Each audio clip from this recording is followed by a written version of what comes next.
One thing about Gen Z, it is no joke.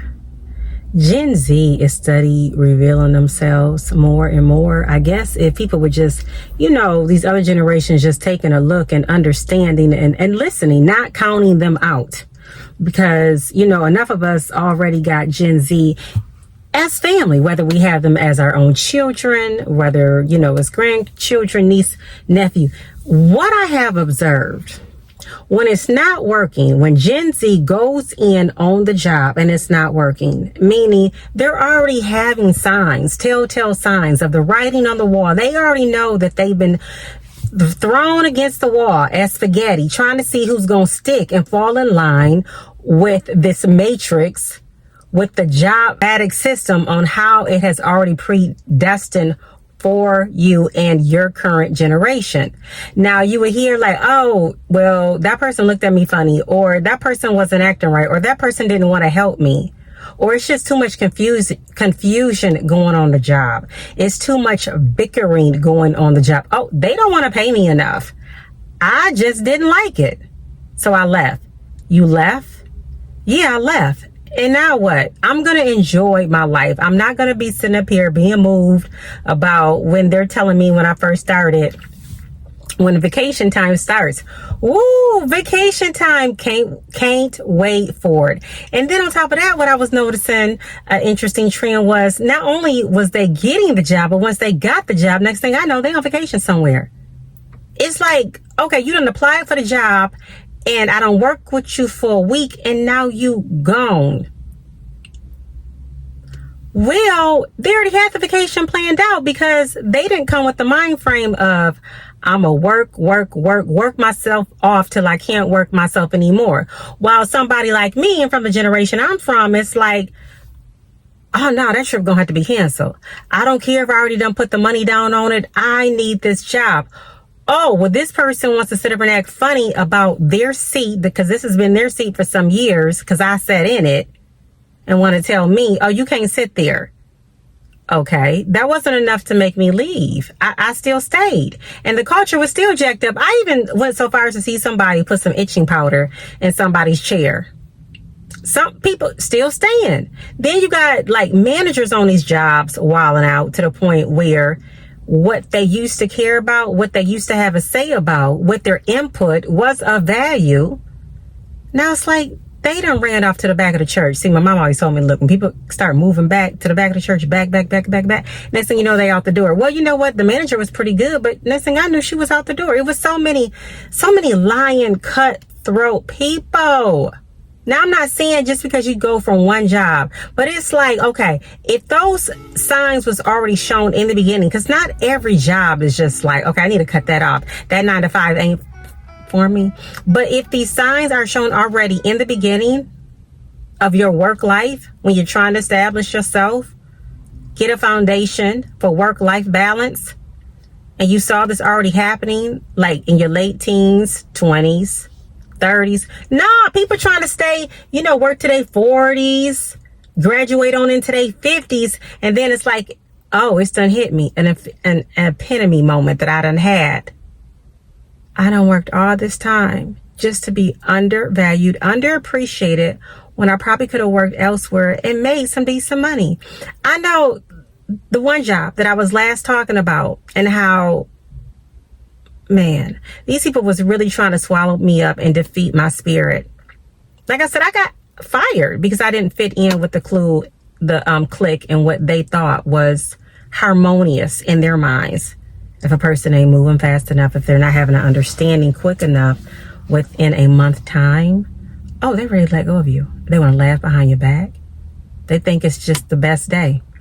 They see you working, trying to, hold on, but nah, they really don't want you to. They want to see you just go through it. Maybe because they went through it and they finally caught it, but I knew I couldn't stay. So I was like, okay, let me go ahead and adopt this Gen Z like mentality. It ain't working, and I'm seeing this early on. So I actually, when I did go back to that particular job, I stayed for 5 months, but all the time I knew I was putting in, having options, putting in other applications, because for one, yeah, what they was even paying me was straight up peanuts, and then try to play me like, oh, you're getting ready to go to another job. Because see, I gave a 2 weeks notice. Oh, you're getting ready to go to another job. How much more are they paying you? Well, really, that was none of their business. But they did know, oh, okay, you're about to work in that area. Oh, I know you're about to make at least double than what is being paid here. But then they was like, you know, things have been working out, did a review with me and was like, can we at least pay you $1 more? $1, y'all. Can we at least pay you $1 more? Now, don't get me wrong. Them dollars be making a difference. But because I knew what I was already going to be making at the new location, and I felt like it was going to possibly be less drama, like it was going to be ran like a well-oiled machine. But I know not every place is perfect. But anytime you're working with people, and people is bringing in all these types of spirits, and their mentality hasn't reached the capacity of, why are you trying to spoil it for everybody else? Well, y'all, for real. Like, I can recall people actually fighting, inviting each other out into the parking lot for a fight. Wanting to fight over what? Well, I felt like you wasn't doing this today. But see, when I went into that job, like I said, when you know who you are and when you're covered, it's just certain things you just gonna have to let roll. You're gonna have your say. But in like them two that wound up getting into that fight outside, they thought they was the rock hard employees of that place. They thought if it didn't go by them, if it didn't fly with them, they always had something to say. Then they would act like they was all that in the process because of the clique that they were with, but it was two different cliques. And sometimes one spirit is a little bit more rougher around the edges, and one is like, so she thinks she bad. I mean, all this type of stuff was going on. People, you know, not wanting to open up their mouths. Once again, not wanting to be helpful. But I already knew what I was getting myself into when I did decide to go back. But I had a plan. And I'm like, well, this ain't going to last too much longer. So I'm going to give it this time for what it's worth. But it was just straight hectic. And then like when you bow out and you're not trying to, be involved, which I really wasn't, then they find somebody else to have these back and forth exchanges with. And then I remember when a girl needed a jump, one of the ones that was giving me some problems needed a jump. And see, I'm the type, from my experiences, I don't expect for nobody to help me because people don't want to give you jumps nowadays. They just don't. That's just like a thing of the past. So, you know, you have your own jumper, so to speak. So I used to roll my jumper, and I used to roll with my jumper cables. Well, she needed a jump. But you know what I did? Do unto others I would want them to do unto me. She needed a jump. I looked out. But people, you know, on these jobs, you know, people say, you know, we family. No, we're not. You are there to work. You are there to collect your check. I mean, it's nothing like peace and understanding, but not everybody wants that. Not every manager wants even the job to be ran a certain way. People know when they got bad apples and it just spreads, and it's okay.